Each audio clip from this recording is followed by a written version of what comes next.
Salam jumpa kembali para mahasiswa dalam satu visi. Selamat datang kembali di saluran YouTube kita yang selalu memberikan wawasan dan inspirasi. Hari ini, kita akan menguji pengetahuan Anda seputar topik yang sangat penting dan relevan, menerapkan soft skills dalam kehidupan pribadi maupun profesional. Sebelum kita mulai, izinkan saya menjelaskan sedikit tentang apa yang akan kita lakukan. Saya akan membacakan sebuah pernyataan atau situasi yang berkaitan dengan menerapkan soft skills. Setelah itu, saya akan menyajikan pertanyaan dengan 5 alternatif jawaban. Tugas Anda adalah memilih jawaban yang menurut Anda paling tepat atau relevan dalam konteks masing-masing pernyataan.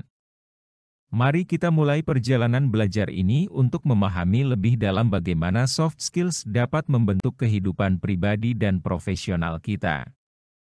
Jangan ragu untuk berpikir secara cermat dan mengambil waktu yang diperlukan untuk memilih jawaban yang benar.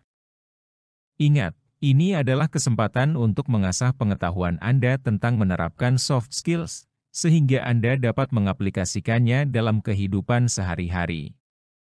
Jika Anda siap, mari kita mulai dengan pertanyaan berikut. Apa yang dimaksud dengan soft skills? A. Kemampuan teknis yang diperoleh melalui pelatihan khusus. B. Kemampuan komunikasi dan hubungan antar pribadi. C. Keterampilan fisik yang dibutuhkan dalam pekerjaan. D. Pengetahuan akademis yang mendalam. E. Keahlian dalam menggunakan perangkat lunak komputer. Salah satu faktor yang mempengaruhi terbentuknya soft skills adalah A. Jenis kelamin. B.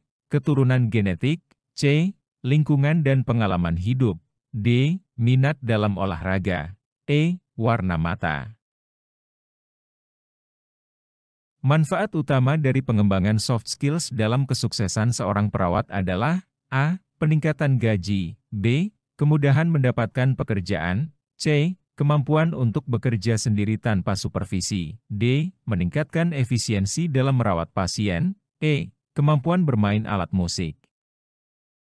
Karakteristik yang umumnya dikembangkan melalui soft skills termasuk A. Keterampilan bedah. B. Pemahaman terhadap teknologi canggih. C. Kemampuan analisis statistik. D. Kemampuan berempati dan emosional. E. Kecepatan mengetik. Apa perbedaan utama antara soft skills dan hard skills? A. Soft skills bersifat abstrak, sementara hard skills bersifat konkret. B. Soft skills hanya diperlukan dalam pekerjaan kreatif. C. Soft skills dapat diajarkan, sedangkan hard skills bersifat bawaan. D. Soft skills tidak relevan dalam lingkungan kerja. E. Soft skills hanya diperlukan oleh manajer, sedangkan hard skills oleh karyawan biasa.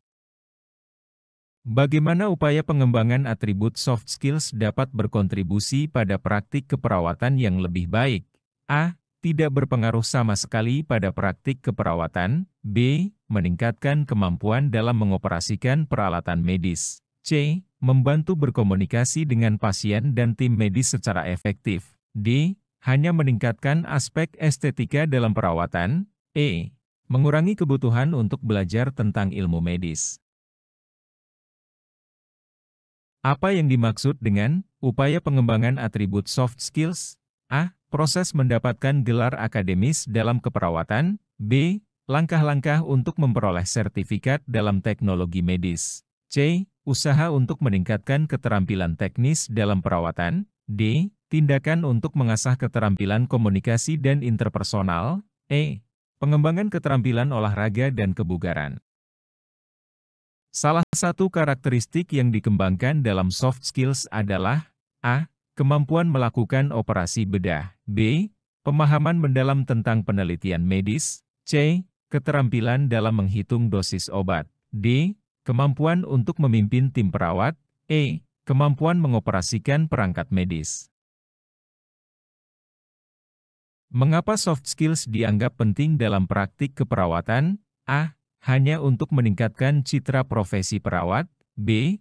Agar perawat dapat berbicara lebih banyak dengan pasien. C. Memungkinkan perawat untuk bekerja sendiri tanpa supervisi. D. Membantu perawat berinteraksi dan merawat pasien dengan lebih baik. E.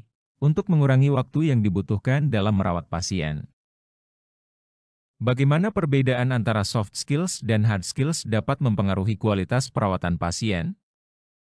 A. Tidak ada hubungan antara kualitas perawatan dan keterampilan. B. Soft skills dapat membantu menciptakan hubungan yang lebih baik antara perawat dan pasien. Sementara hard skills mengabaikan aspek ini. C. Hard skills meningkatkan kemampuan teknis perawat, sedangkan soft skills tidak relevan dalam perawatan. D. Soft skills hanya berpengaruh pada kebahagiaan perawat, tidak ada dampak pada pasien. E. Keduanya memiliki dampak yang sama pada kualitas perawatan pasien. Apa strategi yang dapat digunakan untuk mengembangkan atribut soft skills dalam konteks keperawatan? A. Menghabiskan lebih banyak waktu untuk studi medis dan penelitian. B. Menghindari interaksi sosial dengan pasien dan tim medis. C. Mengikuti kursus pelatihan komputer. D. Berpartisipasi dalam simulasi situasi medis yang melibatkan kerja tim. E. Fokus hanya pada pengembangan hard skills. Apa yang dimaksud dengan empati dalam konteks soft skills dalam keperawatan? A. Kemampuan melakukan tindakan medis dengan cermat. B. Keterampilan dalam mengoperasikan peralatan medis. C. Kemampuan untuk merasakan dan memahami perasaan pasien. D. Pemahaman mendalam tentang ilmu farmasi. E. Kecepatan dalam mengambil keputusan klinis. Bagaimana soft skills dapat membantu dalam mengatasi situasi konflik di antara anggota tim perawatan? A. Dengan meningkatkan kekuatan fisik tim. B. Tidak memiliki dampak pada situasi konflik.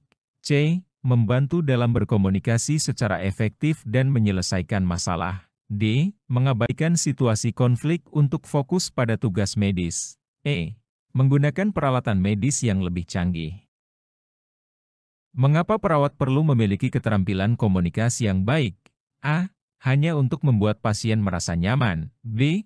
Agar perawat dapat berbicara lebih banyak tentang pengetahuan medis. C. Untuk mengurangi interaksi dengan tim medis. D. Memungkinkan perawat untuk memimpin tim dengan lebih baik. E. Agar informasi pasien dapat dipahami dengan jelas dan diterapkan dalam perawatan. Berikan contoh situasi di mana perbedaan hard skills dan soft skills menjadi penting dalam praktik keperawatan.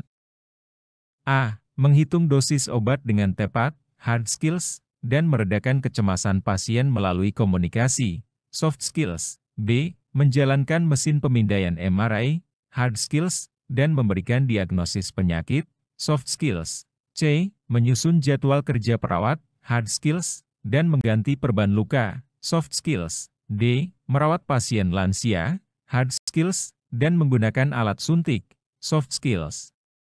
E. Meresepkan obat, hard skills, dan memberikan dukungan emosional kepada pasien, soft skills.